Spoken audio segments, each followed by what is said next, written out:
Muy bien, estimados estudiantes de Contaduría Pública,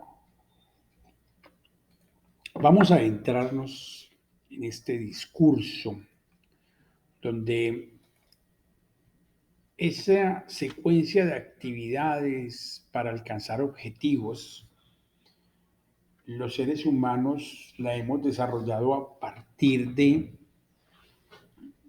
la asociación. Y es fundamental allí la asociación, los colectivos humanos instalados como pueblos o ciudades-estado son los que han configurado ya con mucho refinamiento y evolución lo que hoy en día llamamos administración y que se aplica en el sector privado de manera exitosa. Es decir, para navegar en esos mercados de la economía, en esas transacciones, en esa oferta y en esa demanda, lo público ha tenido que dar paso a lo privado y eso privado ha sido altamente exitoso en muchos aspectos y es un buen asignador. El Estado tiene que mediar para regular ciertos fallos del mercado, pero es sumamente importante el papel que ha jugado la administración de lo público para comprender la administración de lo privado. Y ahí hay que hacer una diferenciación fundamental. En lo público, el interés de la administración es maximizar el bienestar de la sociedad, de la comunidad, de cierto sector, pero sin detrimento de otros sectores. Ser justos y permitir el desarrollo de lo fundamental y garantizar en lo posible bienes públicos para las personas, vías. Dígame una carretera, uno cada vez que salga a la acera y pise la acera, pague un impuesto.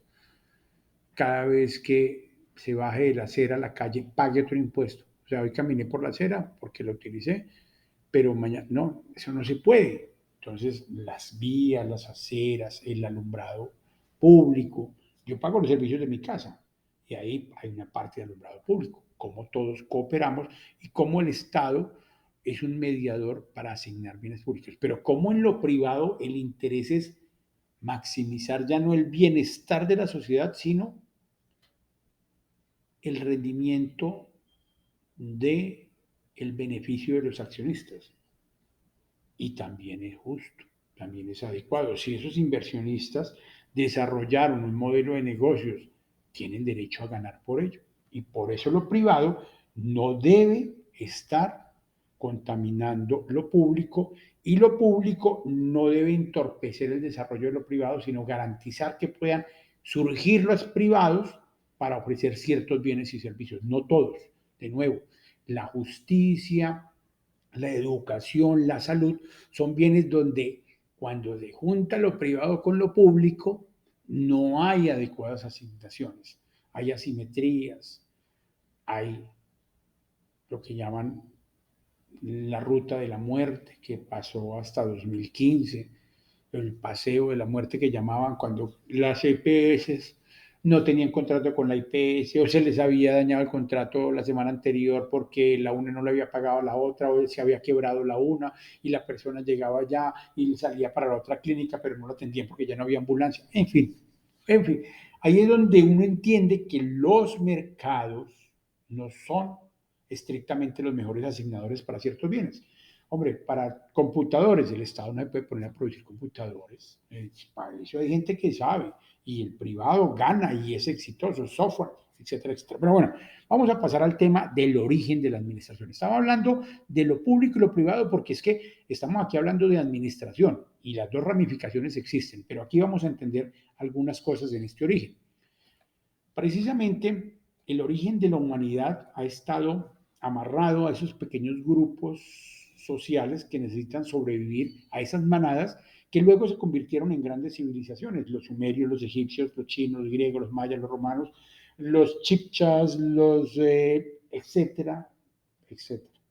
Varios grupos sociales que han existido en diferentes momentos y en diferentes lugares de la tierra, que no eran países, porque en ese momento no eran países, no había una subdivisión geográfica donde dijeran lo mío llega hasta aquí, lo suyo hasta allá, no, vivían en la tierra, pero organizaban su trabajo colectivo para alcanzar objetivos. Y fue allí donde se originó el Estado. Y el Estado se originó sobre dos pilares que son organizaciones emblemáticas. La iglesia, y no digo solamente la católica, porque ahorita nos vamos a dar cuenta que los chamanes son el origen de todas las iglesias. En esas hordas, en esos grupos primitivos, los chamanes fueron los que dieron origen a esa parte espiritual mística, a todo el inventario de historias y narrativas para crear una idea, y el ejército como defensa para garantizar mi seguridad en un territorio delimitado. Son las dos instituciones que fundan el Estado. Y el Estado es el que empieza a administrar ciertos bienes y cierta equidad, cierto bienestar, a garantizar, de nuevo, la maximización del bienestar social, no del privado, social general. Hay unas etapas allí que son el esclavismo, el feudalismo y el mercantilismo, que es lo que tenemos hoy en día, y están muy bien, muy interesantes. En su momento fueron las formas de resolver las situaciones. Se habla que muchas sociedades esclavizaban a otras para poder maximizar su beneficio. Sí, era verdad. El ejército o la defensa de otra sociedad no era tan bueno, entonces esta llegaba y la cooptaba, y lo que hablábamos sobre mmm, Roma con todos esos lugares alrededor, Grecia, Egipto, Roma se metió allá, luego salió, le sacó la plata durante 200, 300 años, los judíos salieron para un lado, los egipcios para otro, algunos regresaron, otros no se fueron, pero ha sido como la evolución. Aquí los Nukak esclavizaron a los Makuk. Nukak y Makuk son diferentes grupos étnicos, pero los unos esclavizaron a los otros, otros habían esclavizado a otros, en fin.